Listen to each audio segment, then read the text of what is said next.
স্ত্রীকে এই 10টি কথা ভুল করেও কখনো বলবেন না। যদি আপনি স্বামী হয়ে আপনার স্ত্রীকে এই 10টি কথা বলেন, তাহলে আপনি নিজের হাতে আপনার সংসারে বিপদ ডেকে আনলেন।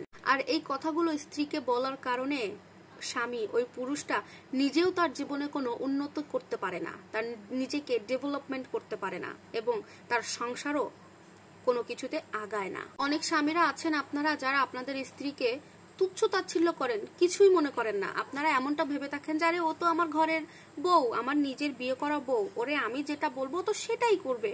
অনেকে এরকম কিন্তু অবহেলা করে থাকেন। আবার এমন স্বামীও আছে যারা তার স্ত্রীর মা বাবাকে তুলে পর্যন্ত বকাঝকা করে থাকেন। আহা, কি যে খারাপ একটা কথা। এটা শুনতে খারাপ লাগতে পারে আপনাদের আমার কথা, কিন্তু এটাই তো বাস্তব সত্যি।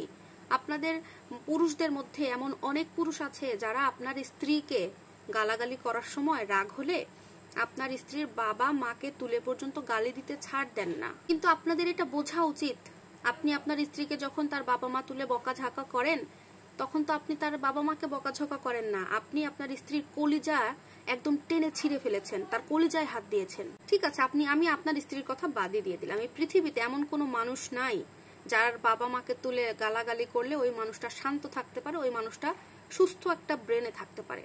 সেখানে আপনার স্ত্রী কিভাবে থাকতে পারে?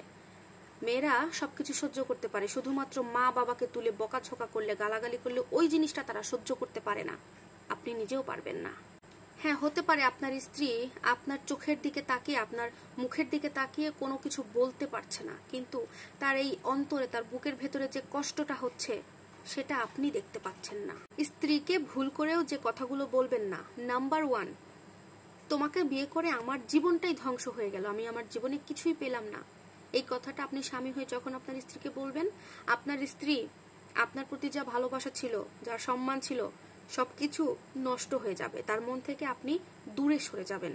নাম্বার 2, একটা স্বামী যখন স্ত্রীকে বলে তুমি কিছু বোঝো না, তুমি কিছুই বোঝো না, এই কথাটা যখন আপনি বলেন, তখন আপনার স্ত্রীর মনের মধ্যে অনেক কষ্ট হয় এবং সে আপনাকে সরাসরি কিছু বলতে পারেন। আপনি যদি সরাসরি তুমি কিছু বোঝো না এটা না বলে বলতে পারেন যে তোমারটাও ঠিক, তবে এভাবে না ওভাবে করলে আর একটু ভালো হয় ব্যাপারটা, এভাবে যদি আপনি বলেন, তাহলে কিন্তু আপনার স্ত্রী কোনোভাবে রাগ করার সুযোগটাই পাচ্ছে না। নাম্বার 3, তুমি কখনোই কিছুই ঠিক মতো করতে পারো না।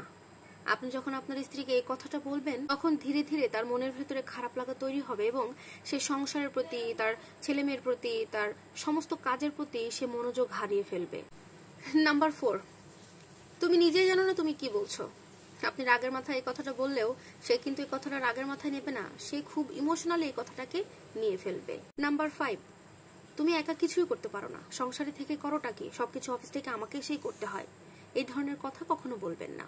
নাম্বার 6, স্ত্রীকে কখনো বলবেন না তোমার মনোযোগ কোথায়, সন্তানের প্রতি মনোযোগ নাই, আমার প্রতি মনোযোগ নাই, তুমি কোথায় পড়ে আসো, এই কথাগুলো বলবেন না। কারণ যতটুকু মনোযোগ আপনার স্ত্রীর সংসারের প্রতি থাকবে, আপনার এই কথা শোনার পরে রাগে দুঃখে মান অভিমানে কিন্তু সে মনোযোগটা সে হারাতে পারে। নাম্বার 7, তোমাকে বিয়ে করেছি ঠিকই, কিন্তু তুমি আমার পছন্দ অনুযায়ী না। আপনি যদি এই কথা বলে থাকেন, তাহলে আপনার স্ত্রীর আপনার প্রতি যে সম্মান ছিল, একটা ভালোবাসা ছিল, সেটা আর থাকবে না। নাম্বার 8, তুমি কি বোঝো না আমি ঠিক কি চাই। কথা বলার কারণে স্ত্রীর কিন্তু আপনার প্রতি বিরূপ একটা প্রতিক্রিয়া চলে আসতে পারে, তাই এই কথাটা বলবেন না। নাম্বার 10, তুমি যে কাজটা করছো সেটা ভুল হয়েছে। কোনো স্ত্রীকে এই কথাটা ডিরেক্টলি কখনো বলবেন না। স্ত্রীকে কখনো এই 10টি কথা বলবেন না। বললে আপনার সংসারে আপনি তো কোনো কিছু বললেন না, যেন নিজের হাতে অশান্তি টেনে আনলেন, বিপদ টেনে আনলেন। সুতরাং সবাই সাবধান হয়ে যাবেন। আল্লাহ হাফেজ।